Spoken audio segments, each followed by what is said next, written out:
Hello, I'm Professor David Ray from the Montfort University in Leicester in the United Kingdom. This video is about intercultural creativity in entrepreneurial placemaking, and I'll explain what that means. The structure of the video is as follows, that I'm going to provide you with some questions for you to think about during the film and then afterwards. I'm going to explain what intercultural creativity in entrepreneurial placemaking is all about. We're going to look at the case of the city of Leicester in the United Kingdom.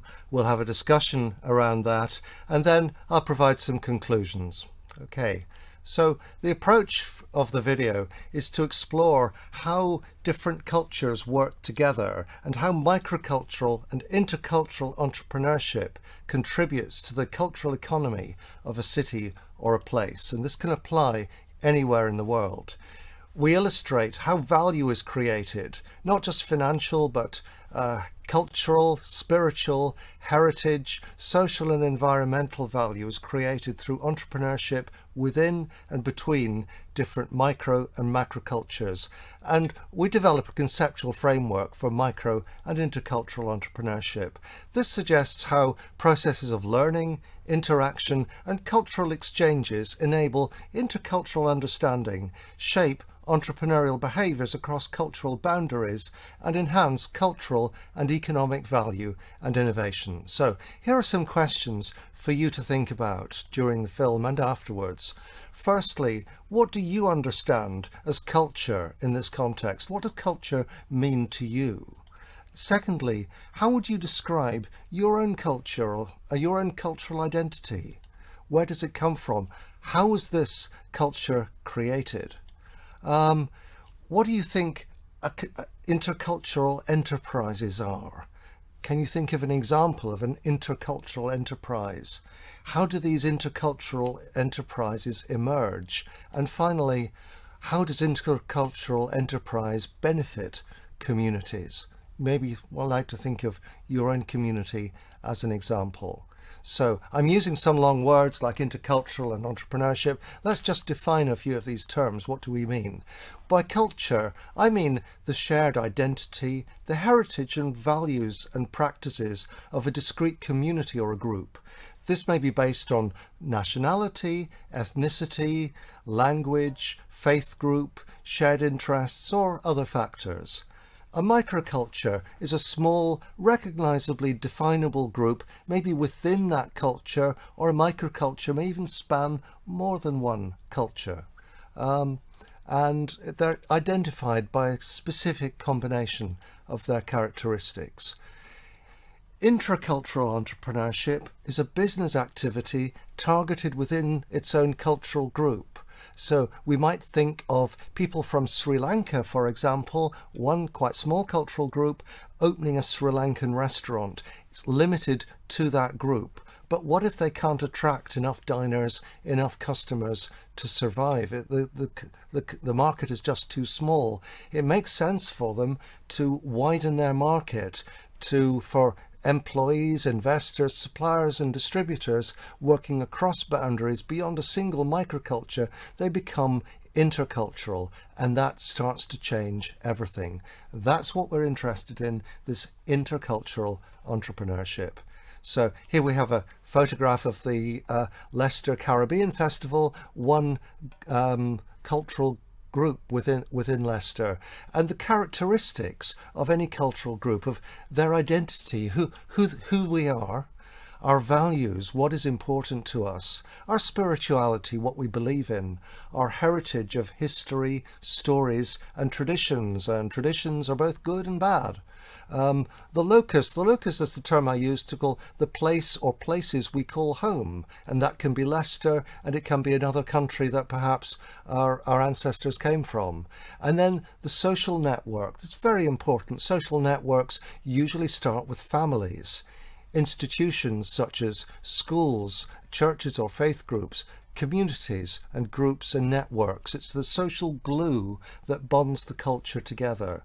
And then all of the cultural practices that we experience in growing up, education, maybe around marriage, or working, employment, kind of careers that people take up or encouraged or discouraged from taking up, and maybe businesses that they might start up through self-employment and entrepreneurship, the kind of celebrations and events that take place in the community with the food, the music, the clothing, the fashions, everything that goes along with those events, and the kind of products and services and demand and opportunities that those provide for businesses. So we cut now to the story of Leicester.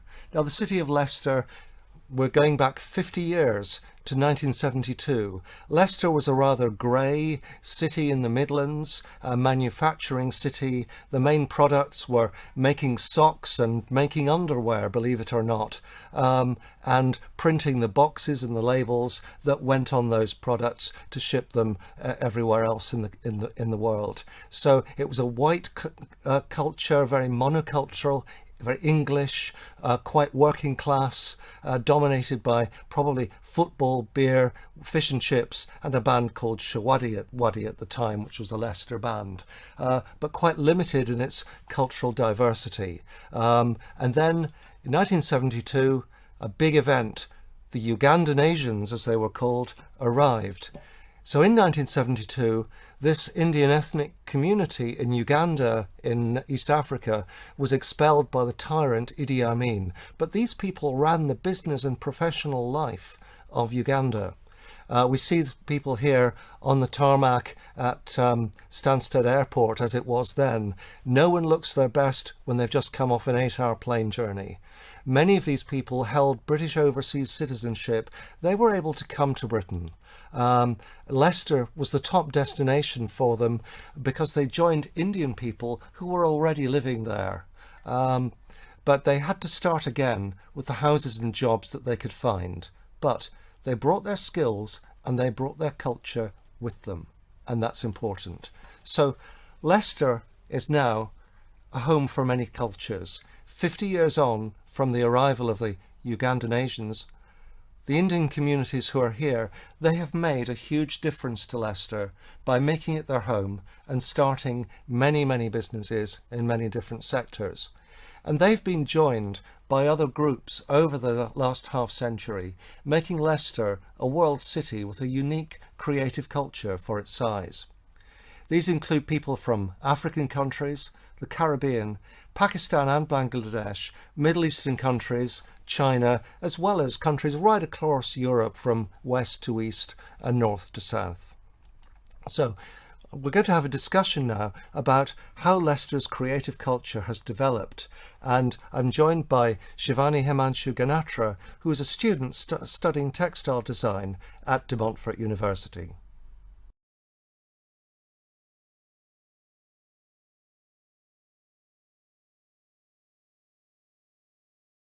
Hi Shivani, thank you for joining me. We're talking about Leicester as a creative city and the different cultures that we find in Leicester. Tell me about your story. How did your family first come to Leicester? Well, hi David, thank you for having me. So my family originally came from Leicester several years ago actually. My mum came here when she was 12 years old. In the hopes of a better future, she came with her family. And her dad was sponsored by a shop called Jaipur Millers so that she could, legally stay in this country. And she's been here ever since, and that's where she met my dad. And where did they come from before that? Oh, so originally both of my parents came from India. Both of them are of a Gujarati origin, although my dad lived in Mumbai, which is actually the Maharashtrian origin. And my mum came from Jamnagar, which is in Gujarat. And you've grown up in Leicester all your life? Yes, I have. I've always been in Leicester. It's my hometown. Although I've been to India many, many times, and I speak the language Gujarati quite fluently. Great. Although I would say English is my best language. Yeah. So what's it like growing up in an Indian culture in Britain, in Leicester? Oh, good question. Growing up as an Indian means that you have the access to so many of the delicious foods, cuisines, festivals, dresses, and you have the privileges of living in a first world country when you live in England. So I had never felt like I was out of touch with my culture. I've always been a very Indian girl. I knew who Priyanka Chopra was before Nick Jonas was, and so being Indian makes up the majority of who I am. And because I'm a Hindu, a lot of my beliefs come from that. So, for instance, I'm a vegetarian as well. And you're studying textile design now. So tell me about, how did your interest in textiles and fabrics and clothing and fashion, where did that come from? Well, originally, because of my culture, a more academic route was pushed towards me. So I was originally studying a science route, but I'd always been good with art and drawing, and I'd always had a love for fashion and beading and extravagance. So I feel like it was only inevitable for me to move to textile design when I dropped out of my first university.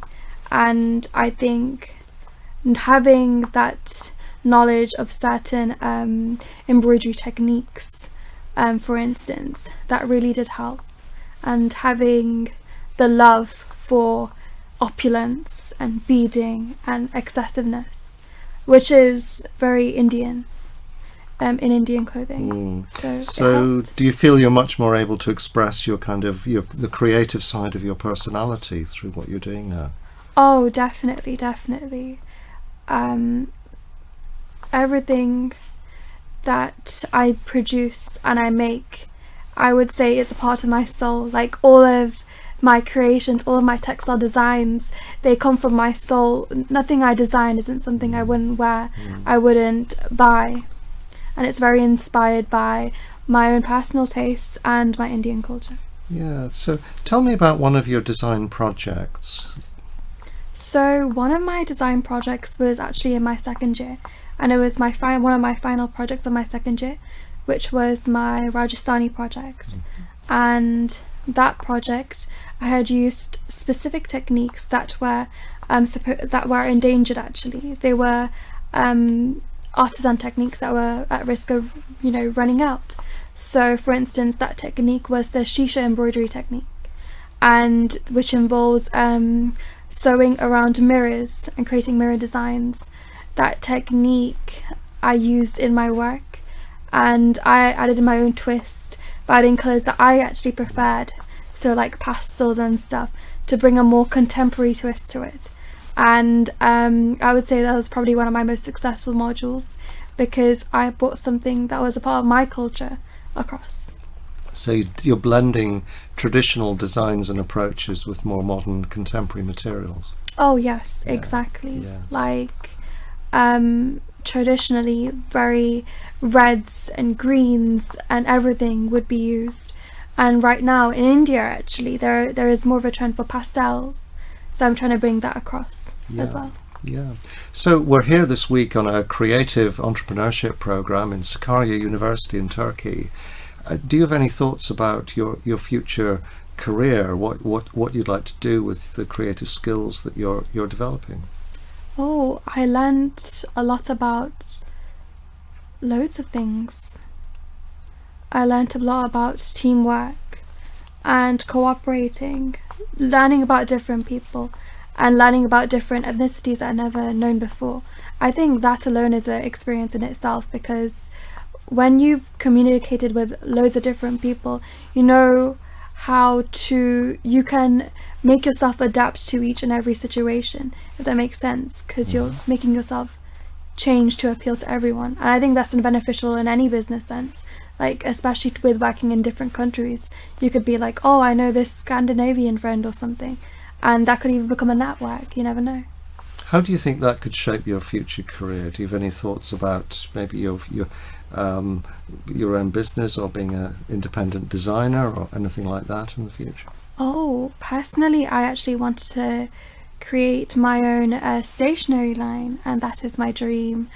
I love stationery, I always have, and then eventually my own clothing line. I think knowing different people from different backgrounds, if they have contacts or anybody I could like communicate with, maybe I could maybe gain an internship somewhere. You never know. The world is a big place. Yeah, it sounds like you could work towards being a creative entrepreneur of the future. Oh, definitely. That's the aim. That's great, Shivani. Thank you so much. Thank you. Okay, in the final section of this video, we're going to look at a little theoretical model to help us make sense of intercultural entrepreneurship, and then some final observations. So you can see that we can kind of map culture as being the macro culture, if you like, the national English, British culture at a political, constitutional, corporate and business norms, the way things are done in Britain, if you like, particularly in England. The mesoculture is the bit in the middle. We can think of that as being Leicester. The dominant culture in Leicester 50 years ago, very much white, English, working class. The institutions would tend to reflect that. And the microcultures, again, being English, working class, middle class, and not very much diversity at that stage, with groups having a very common identity, heritage, seeing Leicester as their locus, their home, the discourse, the cultural practices being quite homogenous. But as that changes, as new groups move into Leicester, as people start businesses, we find entrepreneurship comes in, people looking to create value in various ways, to attract and create value, to share that value, retain and distribute it within their communities. It's enabled by their cultural leadership, community organisation, institutional agency, their ability to get things done, and digital diffusion.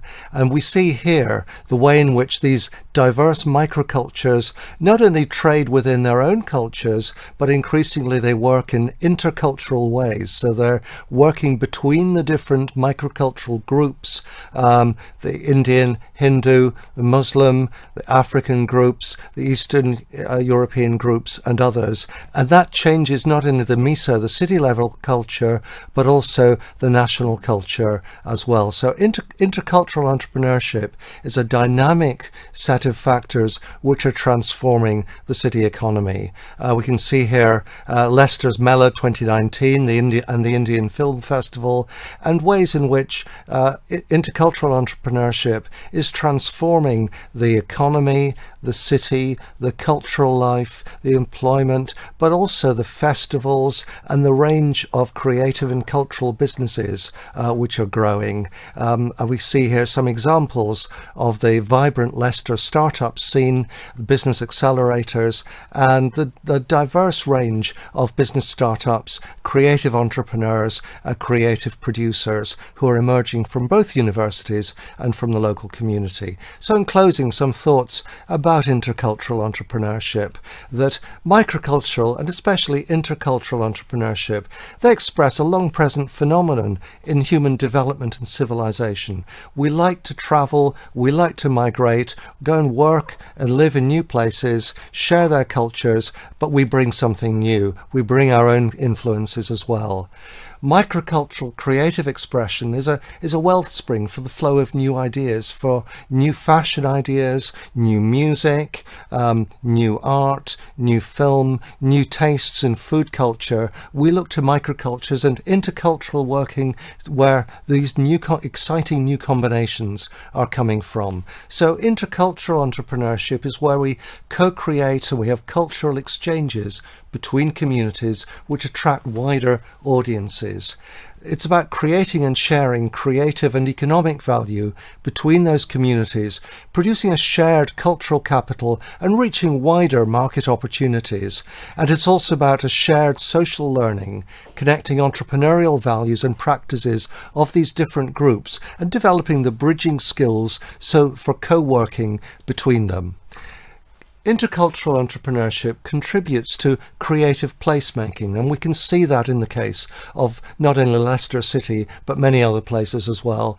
The cultural enterprises and events are the roots of placemaking, which invest a locus, a city or a place with a symbolic and shared value of what makes that place a special place for the cultures who live there and for other people to visit and experience it. So it provides the locus for people to meet and share their cultural experiences, and that also provides a market for many other cultural businesses as well. So it attracts new creative producers, entrepreneurs, organisers, sources of finance, institutional support, and of course media as well.